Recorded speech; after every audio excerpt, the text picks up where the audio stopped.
ईशान किशन जिन्हें central contract से BCCI ने बाहर कर दिया था, वो अब बुच्ची बाबू टूर्नामेंट खेल रहे हैं, जहां पे उन्होंने शतक लगाया है और अब टीम इंडिया में वापसी के लिए दरवाजा खटखटा रहे हैं।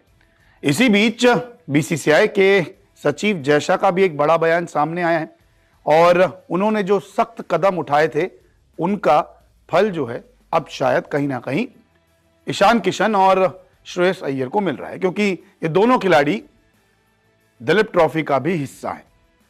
और अब जयशाह जो बीसीसीआई के सचिव है, उन्होंने भी क्लियर कर दिया है कि अगर बीसीसीआई खिलाड़ियों को लेके सख्त नहीं होगा तो खिलाड़ी डोमेस्टिक क्रिकेट नहीं खेलेंगे। यानी कि कुल मिलाकर ईशान किशन और श्रेयस अय्यर को जो वार्निंग दी थी वो काम आ रही है और अब ये खिलाड़ी डोमेस्टिक क्रिकेट में हिस्सा ले रहे हैं।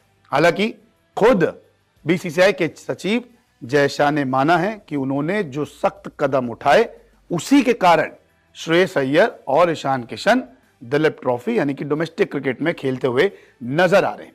दरअसल एक इंटरव्यू के दौरान जयशाह ने कहा कि दिलीप ट्रॉफी में तमाम खिलाड़ी खेल रहे हैं, रोहित और विराट को रेस्ट दिया गया है। यह सब इसलिए हुआ क्योंकि मैंने कुछ अहम फैसले लिए। अब श्रेयस अय्यर और ईशान किशन भी दिलीप ट्रॉफी का हिस्सा हैं। हमें थोड़ा सख्त होना होगा। जब जडेजा चोटिल थे तब मैंने सबसे पहले उनको कॉल किया था और घरेलू क्रिकेट खेलने को कहा था।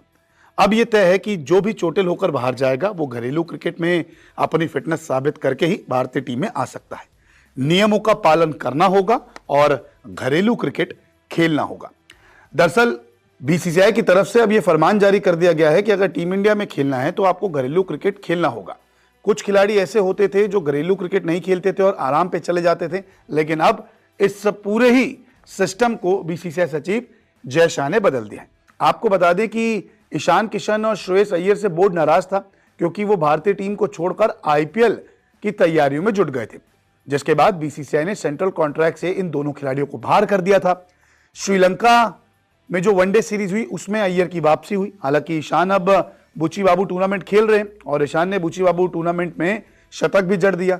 दोनों खिलाड़ी अब दिलीप ट्रॉफी का भी हिस्सा हैं जो 5 सितंबर से होने वाली है। इसके अलावा टीम डी में अय्यर और ईशान किशन को जगह दी गई है और इस टीम के कप्तान जो हैं वो खुद श्रेयस अय्यर हैं। तो कुल मिलाकर देखा जाए तो बीसीसीआई सचिव ने ये साफ साफ कह दिया है कि अब डोमेस्टिक क्रिकेट जो खेलेगा उसी को मौका मिलेगा, जो डोमेस्टिक क्रिकेट नहीं खेलेगा उसको बाहर भी रखा जाएगा और सेंट्रल कॉन्ट्रैक्ट भी नहीं दिया जाएगा।